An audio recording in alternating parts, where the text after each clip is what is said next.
Bonjour à tous chers mortels, c'est Dragmar et on se retrouve avec les sorties de la semaine. Alors ça aussi, ça fait longtemps que j'ai pas refait ça, j'essaie de reprendre un peu plein de trucs. Et d'ailleurs je fais un mini annonce, même si je ferai la vidéo pour ça parce que ça me fait une vidéo gratuite. Il y en a quelques-uns qui m'ont demandé quand est-ce que je refaisais des lives. Alors des lives avec des youtubeurs, c'est pas pour tout de suite, j'aimerais bien, j'aimerais beaucoup refaire. Et je sais que si je demande à certains, ils diront oui. C'est juste que ça se prépare, ça demande du temps. Et j'ai une grosse flemme. Mais je ferai un live juste du mois, peut-être la semaine prochaine, histoire de rediscuter un petit peu. On verra bien. Du coup, donc on attaque la semaine. Alors c'est con, je prends une semaine, il n'y a que des nouveautés. Ça pouvait pas une semaine où c'est que des suites, parce que les nouveautés c'est long à raconter. Alors, le quotidien fastidieux de maîtresse Ruriko. Il n'y a pas de résumé, c'est bien, ça m'arrange. C'est Black... Attends, c'est quoi Black Box en plus, Black Box qui sort le lundi. C'est bien, vous avez vu Yukina qui fait ça va. Il me tape et toi, bonjour Yukina, tu seras là aujourd'hui sur la vidéo parce que j'ai la flemme de recommencer. J'espère qu'elle en verra rien d'autre. C'est vrai que j'ai oublié de mettre en ne pas déranger. Tu sais, j'ai plus du tout les réflexes de quand je faisais YouTube à fond la caisse. Là vraiment c'est... en roue libre, ça va revenir, mais là c'est en roue libre. Bon, le quotidien fastidieux de maîtresse Ruriko, on ne sait pas, c'est de la nudité visiblement, ça m'a l'air assez olé. Je suis fatigué.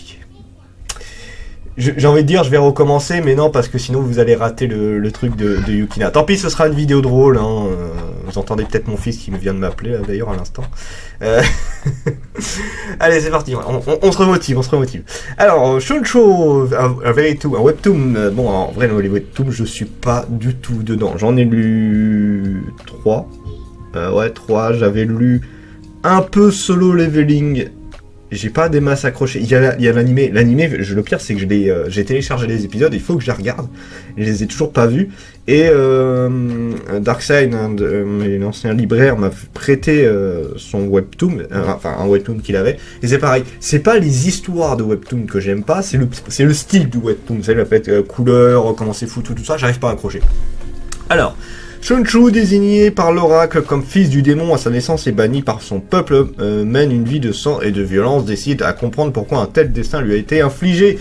Il découvre qu'un mystère se cache derrière ses origines. Et c'est aussi pourquoi ça que j'ai un peu de mal avec les webtoons, j'ai l'impression de revoir toujours les mêmes résumés. Coq de baston, alors c'est complètement barré ce truc-là de ce que j'aime, mais j'ai pas lu du tout. Daisy Anton Becomes Duke fiancé, j'aime beaucoup la couverture par contre pour le coup.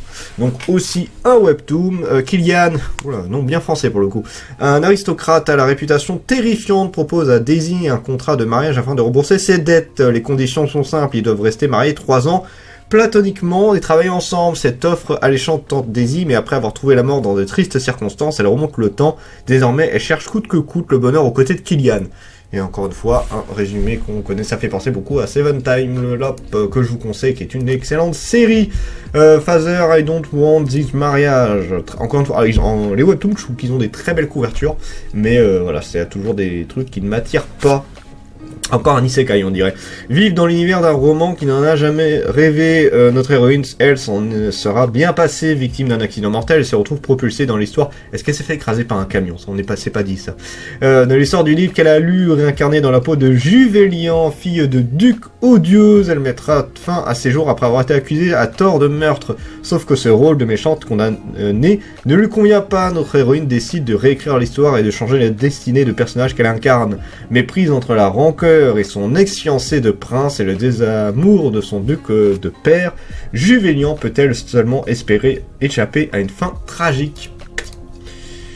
Un peu plus sympathique pour le coup, le résumé. Host Club, le lycéen de la séduction. Donc là c'est une perfecte édition. Panini, tiens, ça fait longtemps que j'ai... Oh là là, résumé. J'aime pas quand c'est des résumés aussi longs que ça.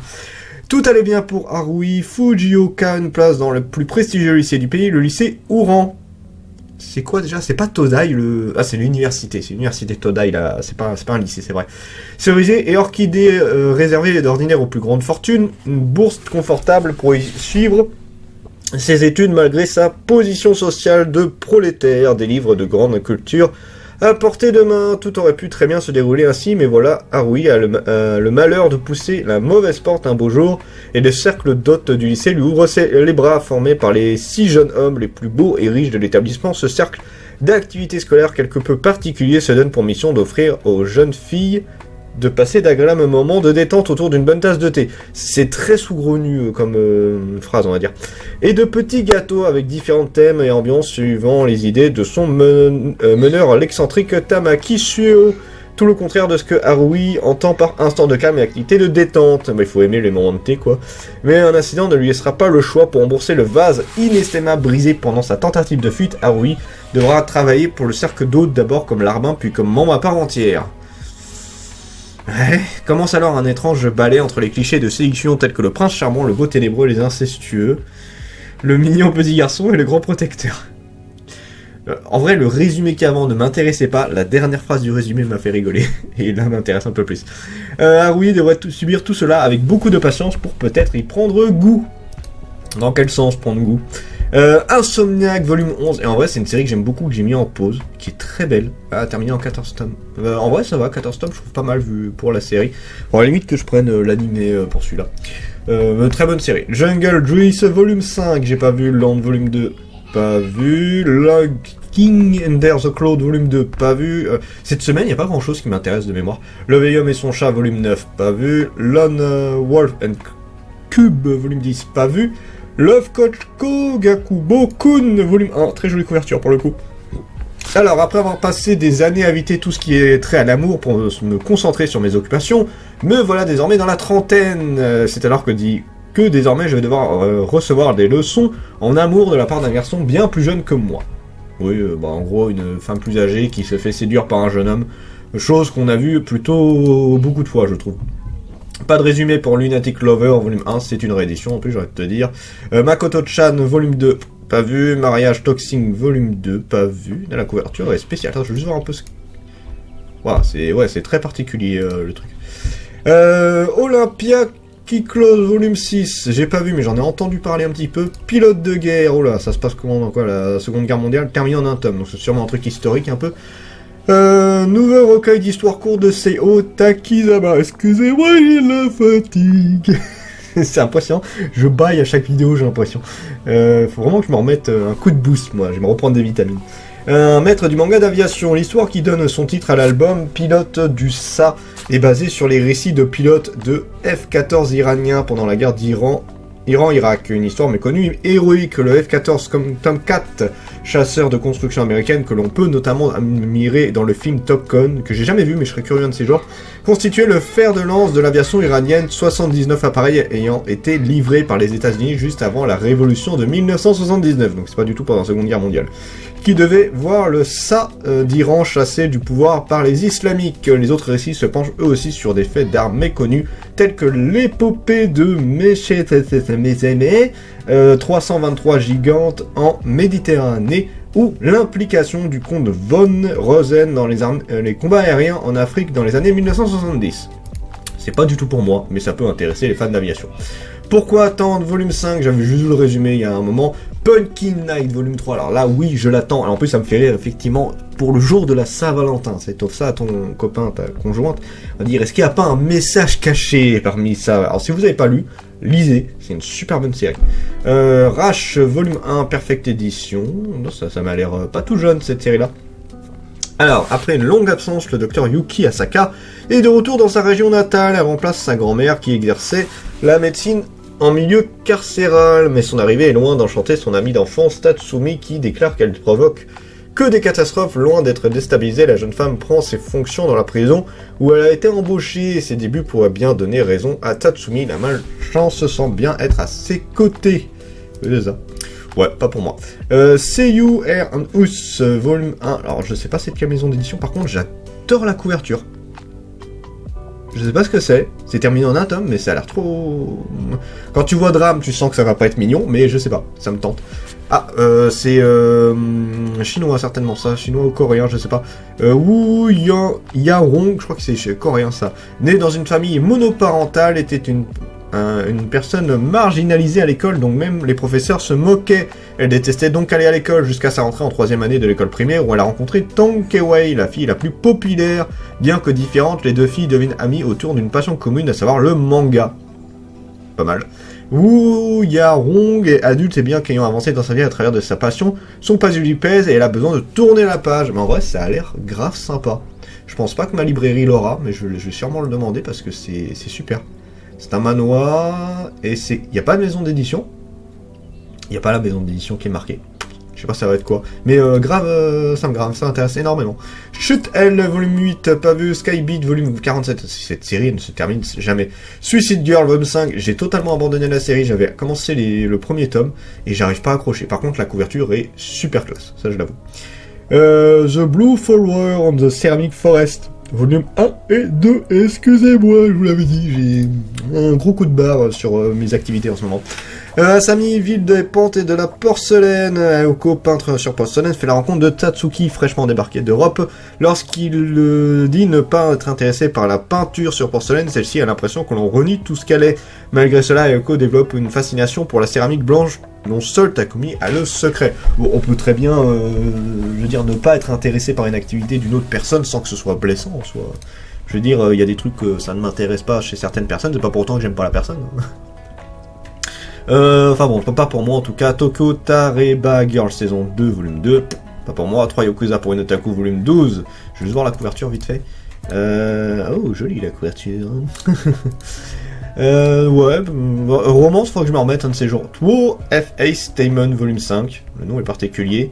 Et l'édition collector. Wouah, 20 balles l'édition collector. Y'a quoi dedans? Ils disent pas. Bah ouais, pas de visu pour le collector, 20 balles, qu'est-ce qu'il y a dedans pour que ce soit aussi cher là? Là en or massif la couverture ou quoi? Where the Ghosts Are Going, donc là par contre on n'a pas de couverture, c'est un peu dommage, c'est en 2 tomes. En manhwa, il s'avère qu'elle aussi peut les voir, qu'il n'est pas seul. Shiutun, lycéen, porte toujours ses cheveux courts avec une frange, bien qu'il ait une jolie coupe de cheveux. Il semble souvent distant et froid, il s'avère qu'il a perdu quelqu'un qu'il aimait beaucoup, il garde son dernier gag, dans l'espoir de la revoir, d'accord. Grâce à sa capacité à les voir, elle est connue comme le bus fantôme des âmes perdues. Ok, c'est un peu particulier. Donc il y a les 2 tomes qui vont sortir, encore une fois, pas de maison d'édition. Yume no Keisaku, volume 1, c'est... Non, j'allais dire que c'est... J'ai plus le nom, mais un auteur qui est très connu pour ce genre de truc-là.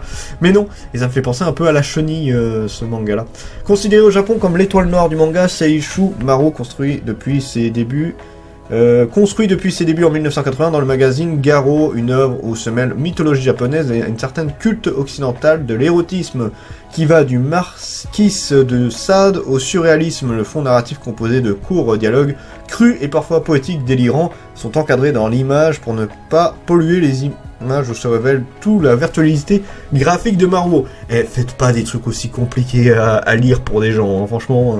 Son trait unique, ligne claire et raffiné, ses habits découpage nous confrontent sans cryptage au petit peuple monstrueux de ces fantasmagories. Voilà, l'élégance est transgressive, ce qui apparaît comique pour un japonais convoque chez nous des monstres enfouis en traversant un Styx fictionnel happé par l'incroyable mais effrayante délectation de son dessin. On peut y déceler moult références littéraires, philosophiques et artistiques qui, tout en bouleversant nos sens, nous invitent à jouir de son univers unique, extrêmement pervers et pourtant proche, mais indéniable, cathartique. Keisaku est une pièce maîtresse de cette œuvre composée de courtes histoires. On apprécie l'incroyable richesse de son imaginaire et le superbe amalgame de ses influences. L'horreur surgit parfaitement, orchestrée par la mise en scène au cœur d'une atmosphère froide et esthétique. Franchement, t'aurais pu garder juste les 3 dernières lignes parce que ce qu'il y a eu avant, celui qui a écrit le résumé, il se tentait plus. Puis allez, je vais t'envoyer du texte de la mort là, parce que franchement, moi je me suis perdu. Hein. C'était ultra galère à lire. Faites, des fois les résumés, il faut faire simple. Hein. Pas besoin ok, c'est un super auteur, tout ce que tu veux, mais allez au plus simple, hein, parce que là, franchement, vous m'avez perdu. Hein. Là, j'arrive pas à me motiver à regarder ça. 300 Days of the Wedding, donc je suppose que 300 pour se marier, ok, donc une année pour se marier. Rika et Takuya, son agent de voyage chez GTC, de nature peu sociale et discrète, ils mettent chacun de leur côté une petite vie solitaire mais épanouie à Tokyo. Cependant, une nouvelle inattendue risque de chambouler leur quotidien. L'agence pour laquelle ils travaillent recherche une personne non mariée pour gérer sa nouvelle succursale à Irkou, en Sibérie. Heureusement, Rika a un plan. D'accord. 11 tomes. Je sais pas ce que ça va donner, mais pourquoi pas. En vrai, lui, il m'attire un peu. Conte du Carniveau, volume 1. Oh, encore un résumé à rallonge, c'est long.